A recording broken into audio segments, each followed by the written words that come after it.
Hello everybody, it's Tommy and welcome back to another video. Today we are doing my first speed build of 2020, and I'm sorry that it took me this long to get one out, but I've been planning a lot of stuff behind the scenes and working on some things that just required a little bit more prep work, especially for the new year, trying to figure out what I want to do with my channel, what do I want my schedule to be, how do I want videos to come out, like what kinds of videos do I want to make this year. And I've been sort of prepping this series since before the new year, and I'm super excited to finally have a build ready to share with you guys. So this is going to be a new series on my channel that I am calling Around the World, and you'll know it's an Around the World build because I'll have the little Around the World logo in the bottom right hand corner on the thumbnail. And we're just going to be building anywhere in the world that piques my interest. It could be a specific place, it could be maybe somewhere where I want to travel, it could be a recommendation from you guys. It can also be a non-specific place. So for example, I've been wanting to do like a Paris apartment, and that's not necessarily like a specific location, that's more just like Paris in general. So it could be something like that. But today, our first build, we are actually doing a build from the Netherlands. So this is called Keukenhof Gardens, and this is really famous. I'm kind of late to the party on this location in the world, but it's really cool. It sort of piqued my interest enough to make me want to do this as the first video in this series. And also I feel like this is mostly the inspiration for wanting to do this in general. So recently I've gotten really into travel and just watching travel, and I feel like it's because I'm really getting like an itch to leave where I am. I haven't been anywhere in a really long time, and the last time I left the US, I think was 5 years ago now, and I went to Ireland, which I don't talk about enough, but eventually we will do like an Ireland build, and I will be able to speak on that a little bit more personally.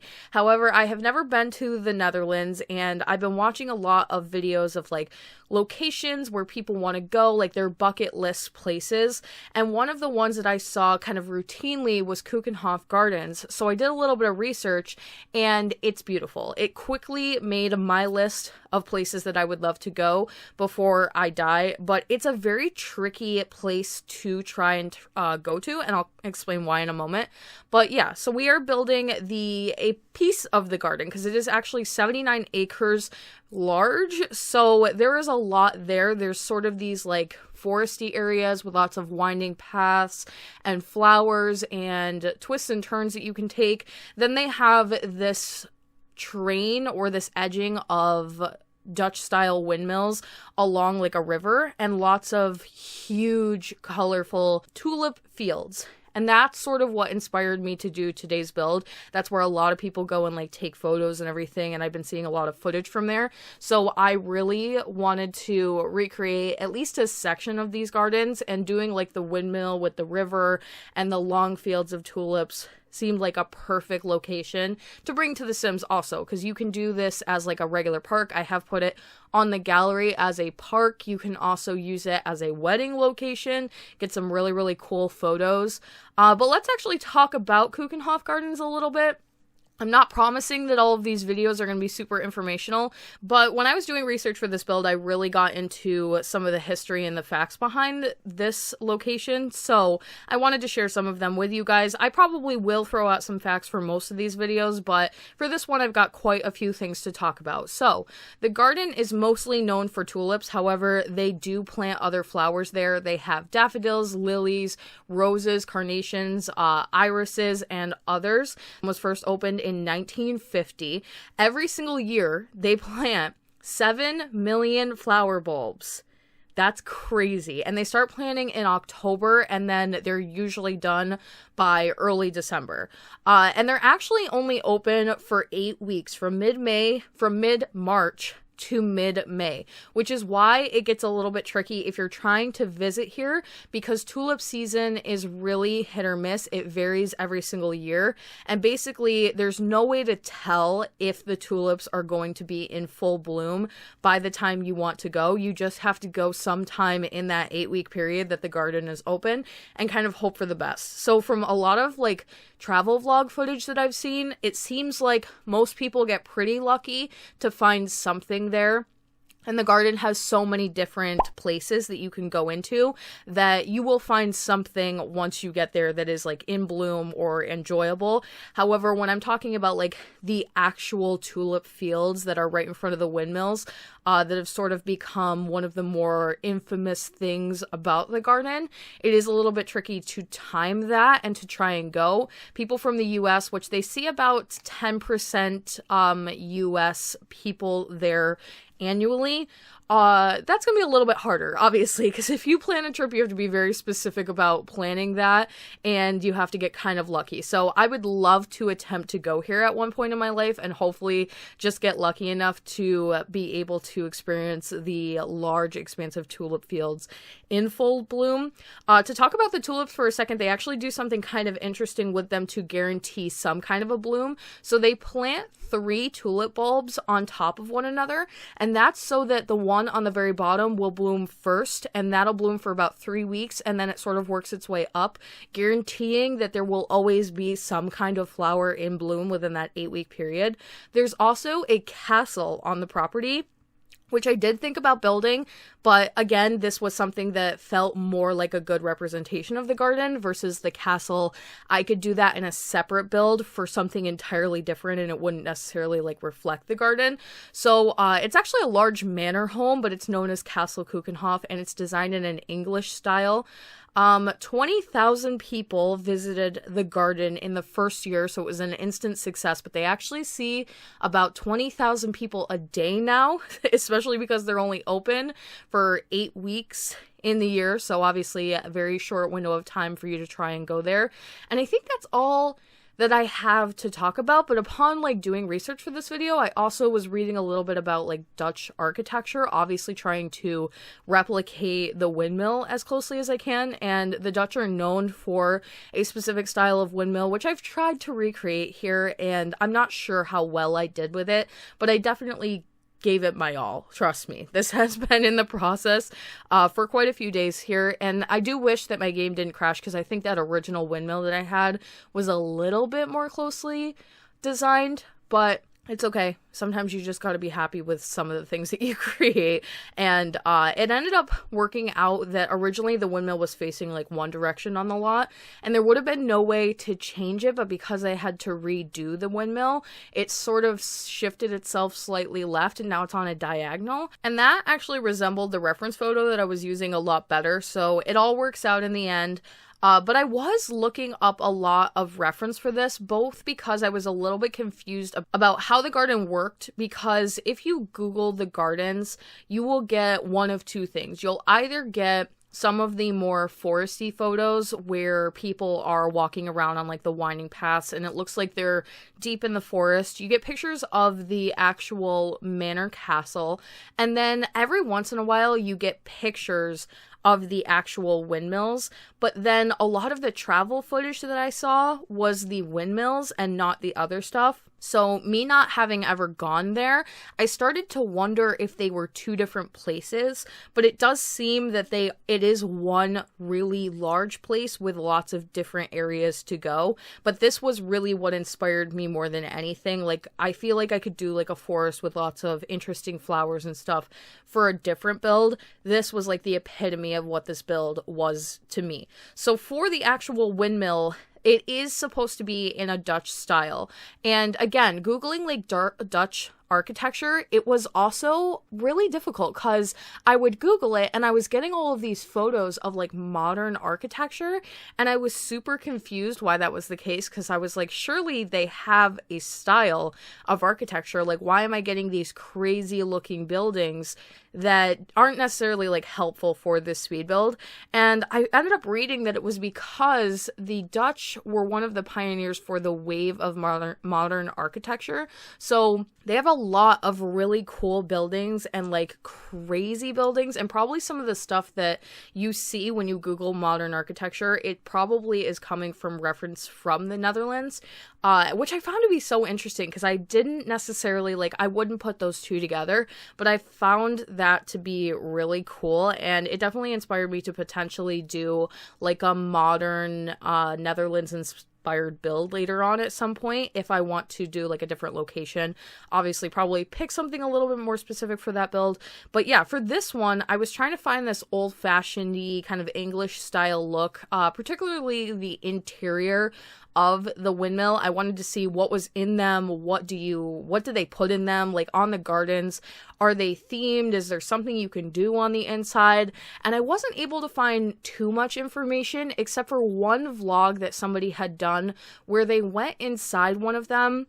And the building underneath was actually a candy shop.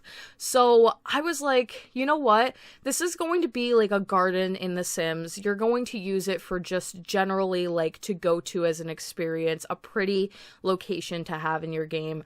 But what can we do to make the garden a little bit more fun to go to? So I decided to turn the building into a tiny cafe. So it is going to be like a little cupcake place. There's bathrooms located on the inside, and then there's also a couple of the buildings have like little push outs where I decided to do some gardening supplies, some like trucks and debug items and stuff like that that you would probably need for the actual gardening process.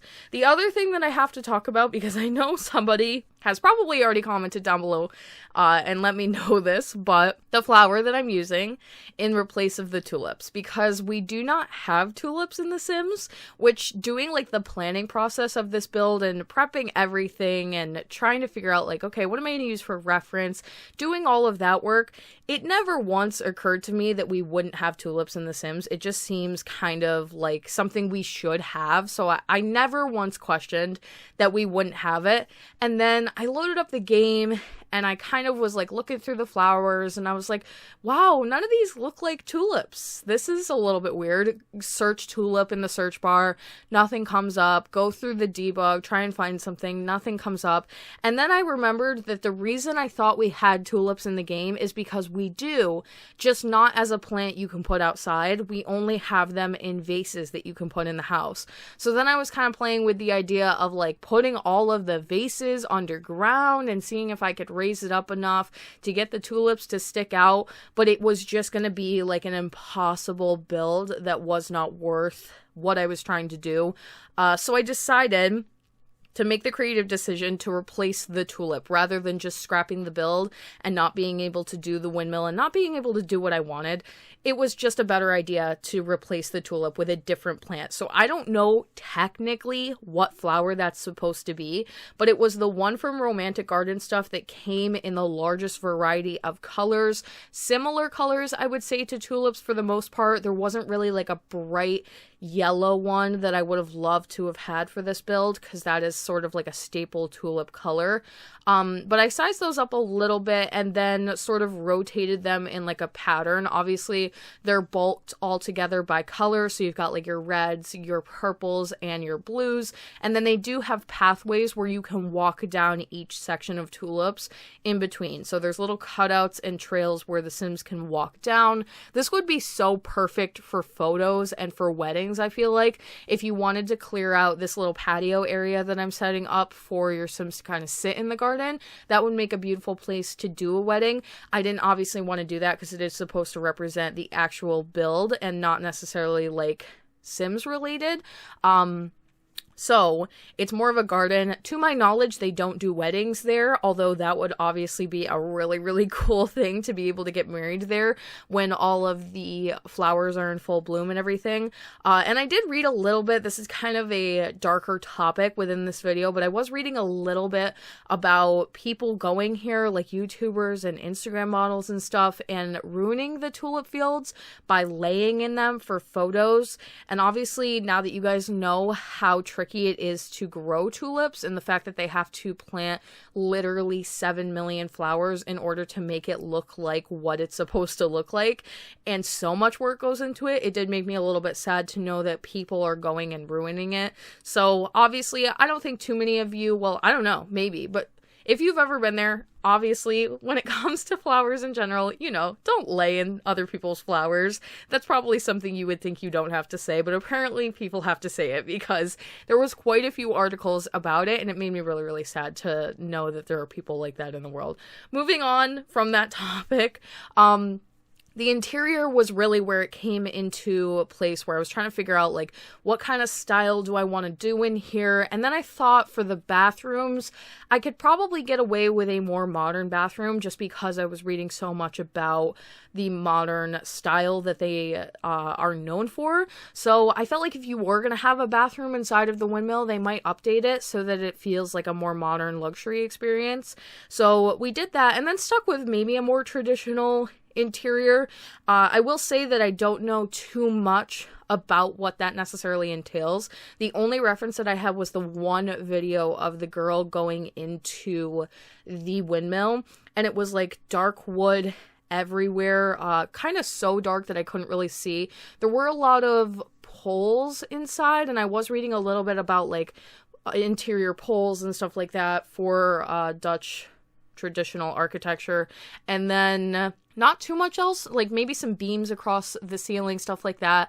Again, I do feel like this would be one of those things where they would sort of modernize it to work for what it's supposed to work for, and I don't actually know if the garden itself has anything like this. Like, it was a little bit unclear where the girl was, if she was actually in one of the windmills on the property, or if she was just in general in a Dutch windmill. I know that gets a little bit tricky, but I feel like that's probably important to mention. But just for the sake of The Sims, again, I did want to make this a little bit more interactive, so I decided that we would do a cupcake place to eat, a cafe, if you will. It's not really a cafe because that's actually one of the debug stands, I think, from City Living that lets you just go up and there's nothing on the menu. There's literally like 5 things and they're probably all just cupcakes.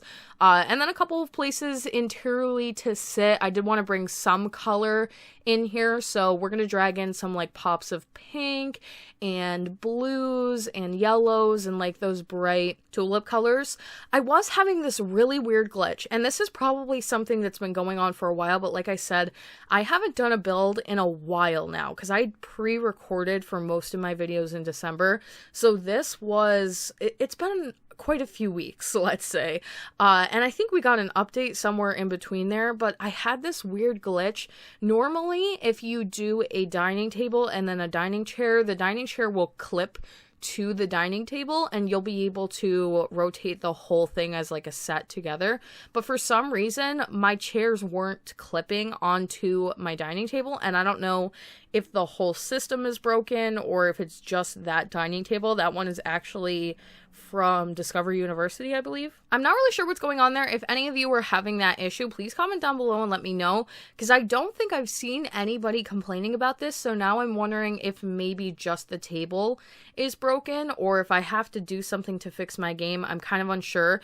And normally I wouldn't be too upset about this being an issue because I actually don't really like that happens. I like to place my chairs kind of crooked and sometimes not have them clipped to whatever table they're supposed to be around. But for this and like functionality, this place won't function if the chairs aren't a good distance from the table and from like the poles and everything. Your Sims just won't be able to sit down if the chairs aren't placed correctly. So the fact that they're not clipping to the table means that currently I don't think this will work at all, which doesn't really affect your ability to go in and like order a cupcake and leave. And yes, you will have to like hire your own staff. So if you get here, I don't know if it will auto generate a person to run it. But if you go here and there isn't anybody in the stall to run the cupcake stand, you'll probably have to like click on it and generate your own person and pay them to do so. So that is probably a little bit annoying. Hopefully it just generates on its own. But regardless, you won't actually be able to eat inside if that isn't fixed. So that's annoying. Somebody let me know if anybody else is having this issue or if it's just me. Maybe my game's busted and I need to do something to fix it. Not really too sure. I did get lucky, obviously, with doing some decorations in here. I didn't want to overdo it. I didn't want to overclutter it. We can do flowers. We can do a couple of rugs here and there. There's a base game rug with tulips all over it that I never use, so this is the perfect opportunity to use it, especially in some of those brighter colors that, again, I would never ever use. The stairs located right in the middle of the little cafe go directly up to the windmill where that porch is that you can go out and look around on the gardens. I don't think I got any screenshots from there, which is actually a crime because that's probably the point. And the windmill itself, I did want to point out that you're supposed to, or I saw in a lot of the reference photos, that they had flags hanging off of where the actual windmill portion is. And I did think about installing that new move tool, which allows you to make objects in The Sims turn diagonally and in weird directions and sort of use them for purposes that maybe you wouldn't have been able to, because we actually have a couple of flags that would have worked perfectly for this build, but I would have had to turn them diagonally. I'm just a little unsure about the move tool. I don't want any of my builds showing up in the gallery as having custom content because I did that. I'm a little unsure about it. I gotta do some more research, but I might do it in the future. And, you know, always learning like a new skill, it's gonna take some time, and maybe I didn't want to learn a new skill for this video, if I'm being honest with you guys. So that's a little bit off, but I think that's okay. And then the final two places that I had to decorate, you saw me do really quickly in the front of where the actual cafe is. I think there is one access door that goes to the other side of that. And then we had this really large room. And the only thing I could think to do with it is to just do like supplies and boxes and gardening tools and things like that. A work truck, which I'm not too sure if that's super accurate, because I know, and like this is just a comparison to a different place, so it could be totally inaccurate, but I know when I was in Ireland, trucks were not really a thing, so I wouldn't be surprised to know that trucks are not a thing in the Netherlands either. However, for farming in general and just like gardening, I find that trucks are more common even in Ireland, so I was kind of comparing it and I was like, you know what, I think we can get away with it for doing this particular build. So it's kind of like a storage for the truck and the other supplies. And then we're going to be moving on to the screenshots. Super pretty. I'm in love with how this turned out. I hope you guys enjoy this new series. Let me know if there's any locations that you would like me to build in the comment section down below. I'm definitely taking recommendations. I've got some other stuff that I'm working on, but definitely taking recommendations. If you're from the Netherlands or if you've ever been to Keukenhof Gardens, let me know how I did. Please, I want to know. And thank you all so much for watching. Don't forget to like and subscribe. Hit that little bell icon below to turn on post notifications so you can get updated every single time I post, and I will talk to you all in the next one.